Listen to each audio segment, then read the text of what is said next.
hay'adda DDG oo isgarabsanayaan xildhibaanada golaha deegaanka iyo maayirka degmada Balugubadle ayaa ka howlgalay mushaakilaad la xiriira khilaafaadka beeraha. Howlgalkan ayaa ahaa mid ka dhacay deegaanka ina cunaaye maaha kii ugu horeysay ay fuliyaan hay'adda DDG deegaankan. Kama horeen waxa goobtaasi ka hadlay xildhibaanada golaha deegaanka iyo maayirka degmada Balugubadle Cabdi Imaan Jaamac fariin adagna u diray madaxda DDG sida ay ugu kordhin lahaayeen muddada xafiiska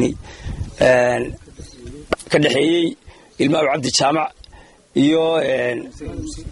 ilmaha Museerig aadan Museerig taasoo markii aanu gar qaadnay Ibrahim Cabdi Wahaam duciga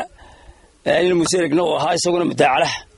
markii aanu doodoodii qaadnay aanu dhageysanay dhinac wala marxaatiyaal qabsaday aad iyo aad u rajaynaynaa kadib waxaan leenahay in hay'adda madaxda DDG-da ee gobolka waxaan ka codsanaynaa in ay khilaafadu nagu badan yihiin imika tan aan joogno kaliya saddex kale ka jiraan oo kuwa ka sii daran waliba marka aad iyo aad waxaan soo in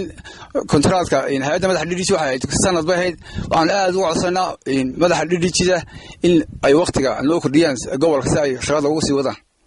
sidoo kale madax xafiiseedka hay'adda DDG Muxyidiin Maxamed Yuusuf ayaa ka warbixiyay waxa qabadkoodii hay'adeed كل وحياة بدن وانقبلني أباب الهالنقطة توبر هالنقطة اسمها شيء كبلجبل الله يمكن جبوا كل هالنقطة تولوين كل جديسنا وين أنا كمتها يوم بدن بنوك شقينا توبر هي وعيجنا كسينا هيدا DDG يا هيجن وهسيدي أيوجا شقينا لهاي خلافات كبيرة هي ورنتها هراجي هو كي كهاري دولة هراء الصومالية عبد الرحمن سمرية وكابل TV بلجبل